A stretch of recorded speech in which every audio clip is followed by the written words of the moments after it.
Et on se retrouve donc pour jouer à l'excellent Far Away, mais pas en multijoueur. Far Away aussi le mode solo. Alors c'est un mode solo non officiel que j'ai trouvé sur YouTube avec Zugma. C'est sur la chaîne de Zugma que j'ai vu cette petite version non officielle solo, ce petit mode solo. J'ai juste tapé les règles par écrit que vous pouvez retrouver comme d'habitude sur le site www. Une partie, une photo, une phrase, mais ce sont bien les règles de Zugma. Donc, comment se passe ce solo dans le jeu Far Away? On va affronter Pedro, moi je vais appeler l'automa Pedro, et donc Pedro il va juste être là un petit peu pour nous déranger, pour nous mettre des bâtons dans les roues. Et pour jouer à Far Away en solo, vous aurez besoin juste d'une petite chose, c'est d'un dé. Et encore, même pas, vous allez voir que même sans dé, vous allez pouvoir y jouer. Alors, comment ça se passe? La mise en place est toute simple, c'est comme une mise en place à 2 joueurs. Alors, pour la main de départ, 2 méthodes, soit vous tirez juste 3 cartes au hasard et vous laissez faire le hasard. C'est-à-dire que si vous avez des bonnes cartes, tant mieux. Si vous avez des cartes mauvaises, tant pis. Ou alors, deuxième méthode, vous prenez, hop, 5 cartes. C'est celle que je vais faire dans cette partie-là. Vous prenez 5 cartes et vous en gardez 3. Alors, souvenez-vous, dans ce jeu, on va poser 8 cartes de gauche à droite et on va résoudre de droite à gauche. Donc, en fait, pour gagner cette carte-là, par exemple, je vais prendre une carte là qui est très intéressante. Les illustrations sont vraiment très très belles, même si là c'est un peu flou. Pour gagner cette carte, qui a le numéro 63, on va voir pour l'initiative, qui a un petit parchemin, on va voir à quoi il sert. Ça va être pour piocher des cartes temple. Et cette carte peut nous rapporter 15 points de victoire.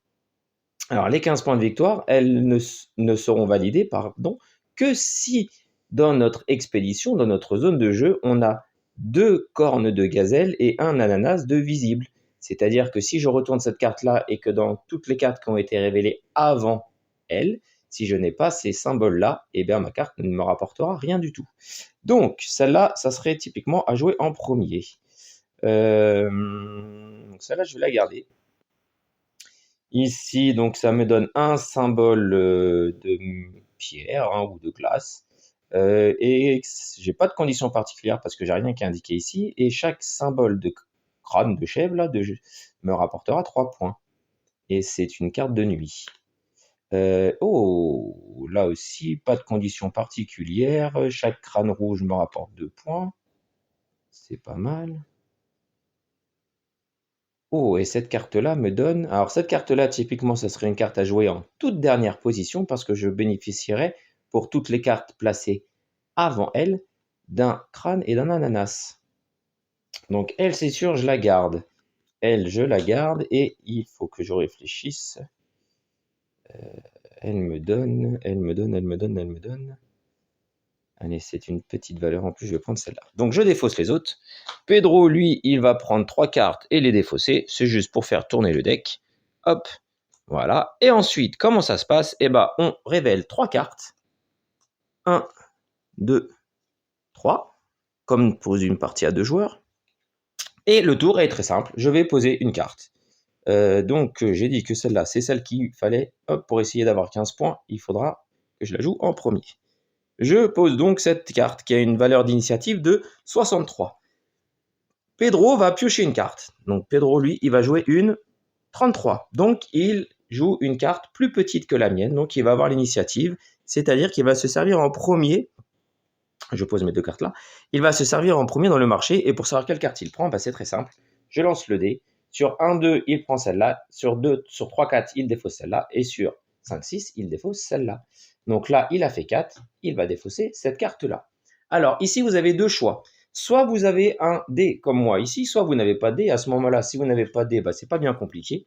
Vous prenez juste les cartes, vous les mélangez, vous piochez au hasard et il défausse celle-là. Voilà. Donc le dé, c'est pas obligatoire. Si vous n'avez pas de dé, vous faites la version que je viens de faire. Vous mélangez les 3 cartes, vous en tirez une au hasard et c'est celle qu'il défausse. Vous avez aussi le mode compétitif plus. C'est-à-dire que là, avant même qu'il choisisse, hop, il va éliminer directement la carte la plus forte. Et après, à ce moment-là, eh bien, vous lancez le dé et sur 1, 2, 3, il défausse la première. Sur 4, 5, 6, il défausse la dernière. Donc, comme je ne me souviens plus de quelle carte il s'agissait, je refais mon lancer. Hein. Et donc, comme il a la petite initiative, il va choisir en premier.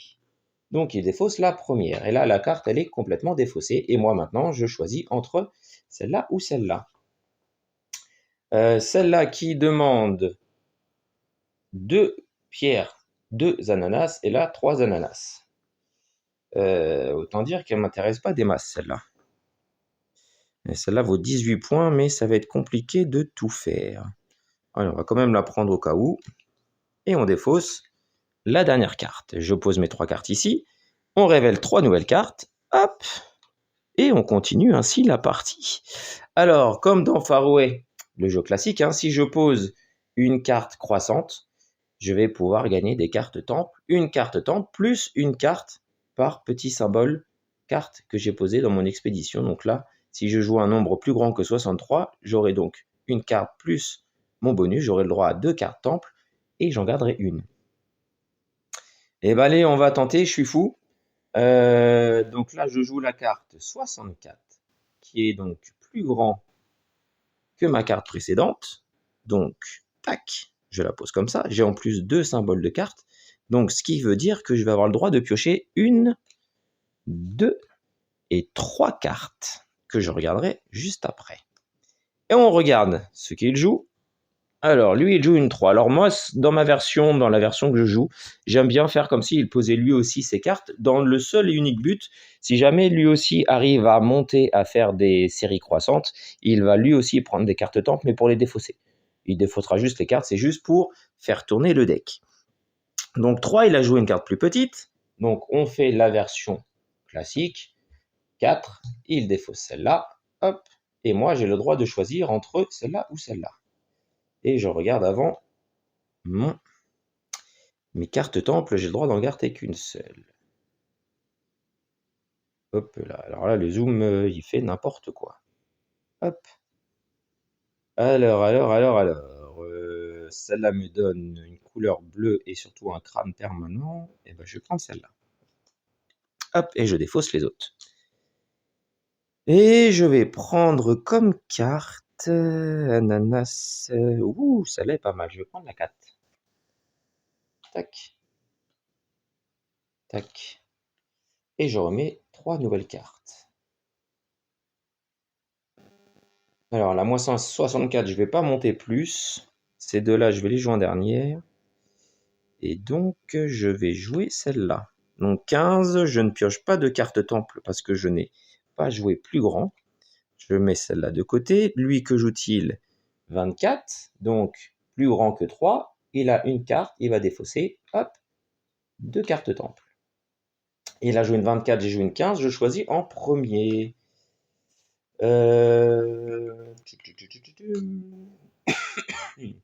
Pardon. Je vais prendre celle-là.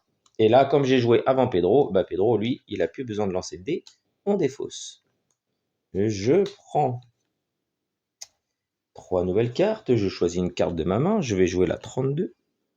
Et j'ai déjà joué 4 cartes. Et donc, il me reste, j'ai fait la moitié du jeu. 15, j'ai joué 32, c'est plus grand. Donc, j'ai le droit à 1, 2, 3. J'ai le droit à 4 cartes temple. Donc, je les prends tout de suite. 1, 2, 3. 1, 2, 3. 4 cartes temple. Pedro, qu'est-ce qu'il joue? 9. C'est plus petit que 24, donc il ne défaussera pas de carte temple. Par contre, il va jouer avant moi. Donc 6, il défausse la dernière. Je n'aurai le choix qu'entre ces deux-là. Alors, qu'est-ce que j'ai dans mes cartes temple? Et je vais pas choisir longtemps. Hein. Une tête rouge, et chaque tête rouge me vaut un point. Je vais prendre ça. Hop, que je mets à côté. Et je défausse le reste. Et que vais-je prendre ici? Là, dans mes cartes, les 2 ananas, je les aurai. Donc ça va être bon. Ça va être bon parce que j'ai déjà mes 2 têtes. Je vais prendre elle qui vaut 13 points. Tac. Et pourquoi je prends elle? Parce que, regardez, elle me demande juste 3 têtes et j'en ai déjà 2 qui seront visibles de manière permanente. Je vais les mettre là-bas. Tac. 2 crânes qui seront déjà visibles de manière permanente. Là, j'en aurai un troisième. Hop, carte que je vais jouer en en avant-dernière et en dernière, je pense, ces deux-là. Et celle-là, je la mettrai avant. Donc, j'aurai 13 points. C'est pas mal. Donc, je mets à nouveau 3 cartes. Je choisis. Je vais choisir celle-là. Hein. Hop. Initiative 45. C'est plus que 32. Je repioche à nouveau 4 cartes. 1, 2, 3, 4 que je vais regarder après. Lui, il joue, 43, c'est plus grand. Il défausse donc une carte, plus une carte, il défausse 2 cartes temple. Et 43, il joue avant moi. Donc hop, il défausse celle-là. Moi, je regarde mes temples. Qu'est-ce que j'ai? Une carte rouge qui me rapporte une pierre. Mes 2 pierres, je les aurai de façon... Non, pour elle, il faudrait encore une pierre. Donc là, c'est une pierre, un point. Oh! Alors là, j'ai dilemme. Celle-là, non. Je l'enlève. Celle-là. 2 points par tête, ça me ferait 2, 4, 6, 8. 8 points. Les petites pierres bleues, il m'en faudra 2. Je les aurai. Là, il m'en faudra 3. J'en ai une. J'en ai 2. Ah, ah, ah, ah. Ça fait 7 points. 7 points. Et là, j'ai dit que celle-là me faisait 2, 4, 6, 8. Ah, on va tenter d'avoir une autre bleue. Et je choisis ma carte. Alors celle-là, de toute façon, je peux déjà les préparer. Ça sera ça et ça, je pense. Donc là, c'est qu'est-ce que je vais jouer là? Est-ce que les ananas, j'ai pas fait attention à mes ananas, moi. J'ai mes 2 ananas, donc c'est bon. Donc ça, c'est bon. J'aurai que 2 ananas, donc elle me servira à rien. Juste à piocher un temple. Ah ah! Et ben, je vais tenter celle-là. Hop! Donc je la joue directement. Je joue plus vite, hein. Tac, tac, tac. J'ai déjà joué ma carte. Pedro, qu'est-ce qu'il va nous faire? Pedro. Alors, Pedro. On va descendre un petit peu comme ça. Hop, on va décaler. Hop, Pedro, il joue une 60. Donc, c'est plus grand. Oh, c'est plus petit que moi. Donc, il va choisir en premier. En plus, il va défausser 3 cartes temple. 1, 2 et 3 de base. Et moi, j'ai joué plus grand, 45. J'ai joué 65. Donc, j'ai eu droit à 1, 2, 3, 4. À 5 cartes temple. Est-ce qu'elles vont être pas mal? 1, 2, 3, 4, 5. Pedro joue avant moi, donc il va la défausser, mais à la limite, je m'en fiche parce que j'ai déjà mes 2 autres cartes. Alors, temple. Un ananas, ça serait pas mal. Une bleue. Donc là, vous voyez, chaque carte nuit me rapporterait 1 point. Et là, c'est jour.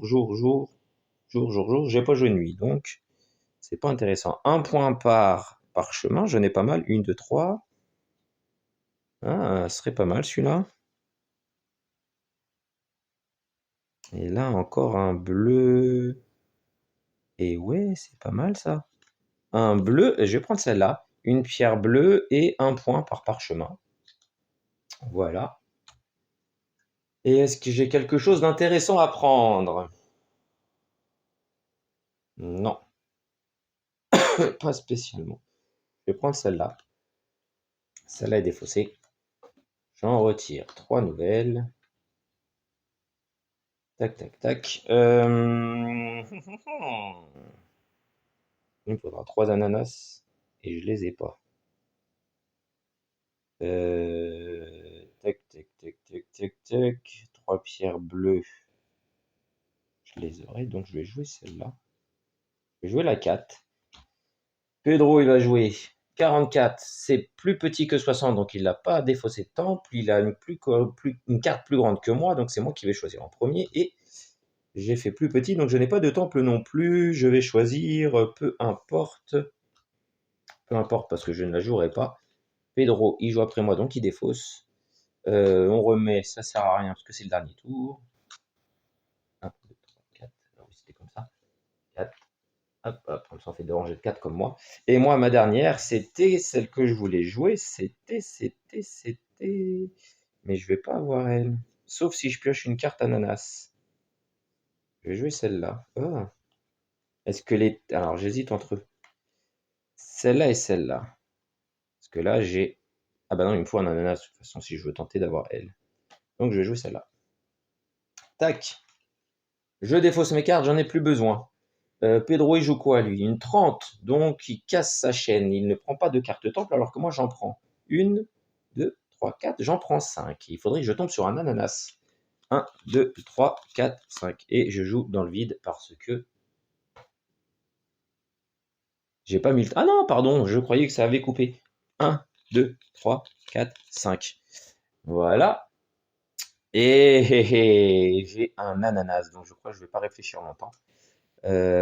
Carte nuit, une pierre, non. Ça, j'ai pas besoin.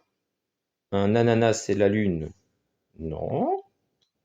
Une pierre et la lune, non. Et... Ah, c'est dommage. Celle-là me fait gagner 3 points par carte. Oh bah non, bah, je réfléchis pas, hein. Ça sera mon ananas ici. Voilà, fin de la partie. Donc là, les cartes du milieu, en fait, la dernière manche ne servent à rien. Et donc, je retourne toutes mes cartes. Et là, le scoring est très simple. Alors la chose qui est un petit peu bête, entre guillemets, c'est que Pedro, lui, ne marque pas de points. Il est là juste pour nous embêter. Et ça serait sympa de lui trouver un petit système où il marquerait des points, peut-être avec les cartes temple qu'il récupérerait. À voir, à essayer. Là, en fait, on essaie juste de battre notre score, de faire un très bon score. C'est le but dans ce solo Faraway. Mais ça serait malin et sympa de trouver une petite astuce pour lui faire marquer des points, essayer de le challenger. Enfin bref, on va scorer. Donc, je note Ludiken. Allez, on va se mettre ici. Première carte, rien du tout. Mais grâce à cette carte-là, j'ai un crâne de chèvre et un ananas. Deuxième carte, rien du tout. Mais, deuxième ananas, une pierre. Et n'oublions pas que j'ai de manière permanente 2 petits crânes rouges, une pierre et un ananas. C'est par là que ça va commencer à scorer. Ah mais non! J'avais compté mes cartes jaunes et vertes qui étaient là, j'en ai pas. Donc en fait, j'en ai qu'une. J'ai bien les 3 ananas. 1, 2 et 3. Mais par contre, j'ai qu'une seule carte jaune, donc ça me fait que 3 points. Ah, ce jeu est terrible. Voilà, j'avais compté celle-là dans mon coup. Il me faut 3 crânes pour avoir 13 points. J'en ai 1, 2 et 3. Donc j'ai les 13 points qui sont validés. Ensuite, ici, il me fallait 3 pierres bleues pour avoir 7 points. J'en ai une, j'en ai 2, j'en ai 3, j'en ai même 4. Donc les 7 points sont largement validés. Carte suivante, la 6e. 2 points par crâne. 2, 4, 6, 8. Ok. La 7e, 2 pierres et 2 ananas. J'ai mes 2 pierres, j'ai mes 2 ananas, 18 points. Et 8e et dernière carte, j'ai mes 2 crânes à l'aise et j'ai un ananas à l'aise. Un ananas à l'aise. Ça me fait 15 et il est temps maintenant de compter mes temples. Cette carte-là ne m'apporte pas de points. Ces 2 cartes-là font que j'ai 3 points par crâne rouge. Donc, et là, ça va scorer 3, 6, 9, 12. C'est pas mal. Donc, ces cartes-là me font gagner 12 points. Et celle-là me fait gagner 1 point par parchemin. Donc, 12, 13, 14, 15, 16.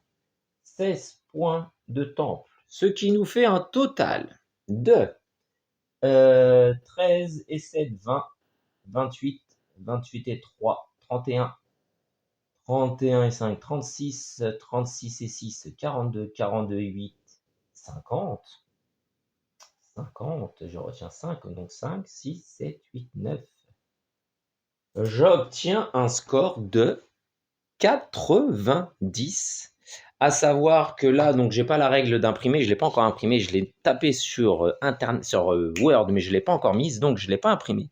Et un score de 90, ça me fait qu'on devient quelqu'un de très très bien, on devient très bon à ce jeu. Inférieur à 55, c'est on n'avait pas vraiment envie de jouer. Si on a un score supérieur à 64, c'est oui, pas trop mal, bof. Si on a un score supérieur à 75, c'est plutôt une bonne partie. Si on dépasse les 85, on devient très bon. Et là, c'est mon cas, je suis à 90. Si on dépasse 95, alors là, on devient carrément excellent. Et si on dépasse les 105, on devient le boss de Faraway. Donc voilà cette petite vidéo pour Faraway, cette petite version solo non officielle mais qui tourne agréablement, qui fonctionne bien. Plusieurs méthodes pour gérer Pedro, hein, soit avec le dé, soit on écarte au hasard une carte parmi les trois. Et si on veut encore plus corser le défi, eh ben je vous dis, dans les 3 cartes qui apparaissent dans la rivière, Pedro, automatiquement, il enlève la plus forte pour éviter de nous faire prendre des cartes temple. Donc en fait, à chaque fois, Pedro enlève la carte la plus forte de la rivière. S'il joue avant nous, il enlève encore une parmi les 2 qui restent, et du coup, on n'a plus le choix que de prendre la dernière. Et là, ça devient extrêmement difficile. Mais si on veut se faire un petit peu la main sur le jeu, c'est une très bonne version, un très bon mode solo, sur un jeu qui est très sympa, qui est bien casse-tête, et c'est vraiment une gymnastique de penser qu'il faut faire ses cartes à l'envers à la fin du jeu. Donc il faut tout programmer à contresens, donc les grosses cartes qui demandent beaucoup de choses en premier et les cartes qui rapportent des ressources en dernier. Et c'est toute une gymnastique dans sa tête. D'ailleurs, je me suis fait avoir sur celle-là parce que je me suis dit, ouh, j'ai ce qu'il faut, je vais scorer 3, 6, 9, 12. Sauf que j'avais oublié qu'en fait, ces cartes vertes-là et celle-là n'allaient pas encore être découvertes. Donc voilà, un excellent jeu de Johan Goupy, de Corentin Lebras et de Maxime Morin. Et aux illustrations vraiment très, très, très, très sympa, les illustrations de Maxime Morin. C'est le jeu, les auteurs, c'est Johan Goupy et Corentin Lebras. Voilà donc un jeu très très sympa. Et maintenant, on peut y jouer aussi en solo. Alors, qu'est-ce que vous attendez? Vous partez à la découverte de Faraway ou pas? Donc attention, vous avez vu, 2 6 joueurs. Eh ben non, maintenant on peut faire 1 à 6 joueurs, 10 ans et plus, parce que ça demande une petite gymnastique et des parties de 25 minutes. C'est ce qu'on a fait là en 20 minutes à peine avec l'explication des règles. Donc, comme d'habitude, qu'est-ce que vous attendez? Allez jouer, jouer, jouer, jouer et jouer encore. Et maintenant, même si vous êtes tout seul, vous pouvez faire des parties. Et allez toujours voir le petit site, une partie, une photo, une phrase. Dans l'onglet solo, vous allez retrouver toutes les règles que vous pouvez imprimer. Et dans dans l'onglet vidéo, vous pourrez retrouver toutes les vidéos. Allez, sur ce, je vous dis à bientôt. Je passe ma tête. Hop là! À bientôt à tous et bon jeu à tout le monde!